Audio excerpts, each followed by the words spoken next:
निर्वाचन पद्धति। तीन प्रकार के निर्वाचन समूह की प्रणाली अपनाई गई है।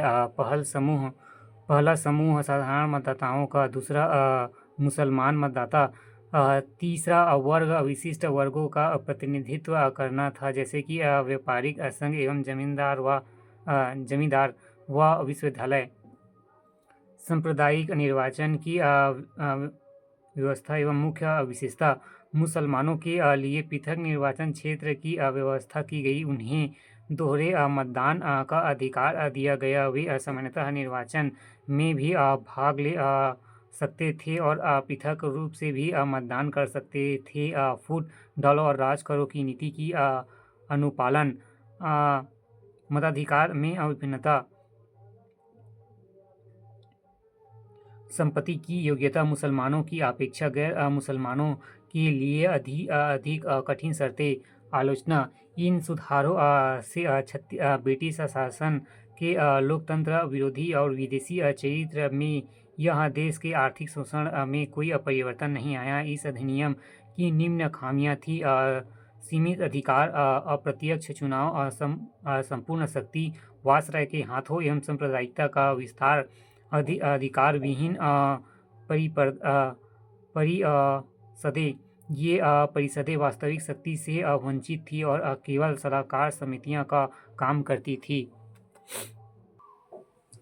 भारत सरकार अधिनियम 1919 मांगते चेम्सफोर्ड सुधार। मुख्यतः प्रावधान। गृह सरकार में परिवर्तन। काउंसिल ऑफ इंडिया के सदस्यों की संख्या 8 से 12 कर दी गई। उनकी कार्यावधि 5 वर्ष निश्चित। इन सदस्यों में 3 भारतीयों को स्थान दिया गया। काउंसिल का नियंत्रण भारत सरकार पर से ढीला किया गया। भारत सचिव का वेतन अब भारतीय राजस्व से नहीं वरन ब्रिटिश कोष से। अब भारत सचिव के कार्यों पर ब्रिटिश संसद का कार्य स्थापित।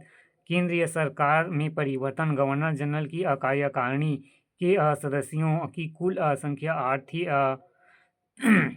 8 की गई, जिसमें से 3 भारतीय सदस्य। कार्यकारिणी ब्रिटिश संसद के प्रति उत्तरदायित्व। महत्वपूर्ण विभाग गृह, वित्त आदि अंग्रेजों के अधीन। शिक्षा, स्वास्थ्य जैसे अधिकारहीन विषय ही भारतीय सदस्यों को दिए गए। कार्यकारिणी के क्षेत्र में दूसरे महत्वपूर्ण परिवर्तन था विषयों की विभाजन। अब केंद्रीय सूची में सम्मिलित विषयों पर गवर्नर जनरल और उसकी काउंसिल को अधिकार दिया गए। द्विसदनीय विधायिका। पहला केंद्रीय व्यवस्थापिका सभा एवं निम्न सदन, कुल 145 सदस्य। दूसरा राज्यसभा उच्च सदन, कुल 60 सदस्य। दोनों सदनों में निर्वाचित सदस्यों का बहुमत रखा गया।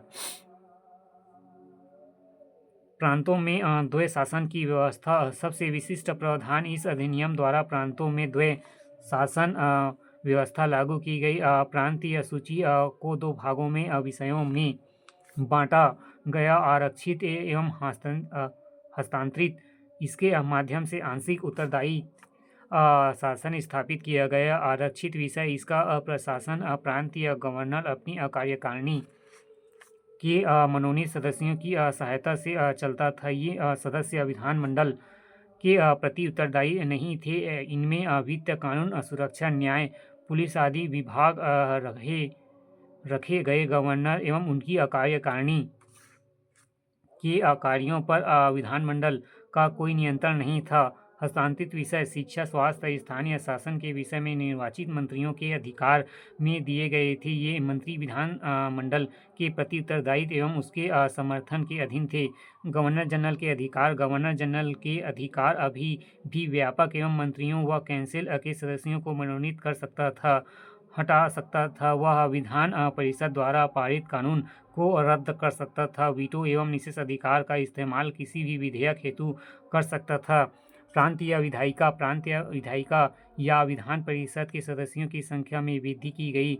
मतदान का अधिकार संपत्ति एवं शिक्षा के आधार पर निर्धारित किया गया। परिषद के सदस्यों को प्रांतीय पेश करने एवं प्रश्न पूछने, बहस करने एवं प्रांतीय विषयों पर कानून बनवाने एवं बजट को अस्वीकार करने का अधिकार दिया गया।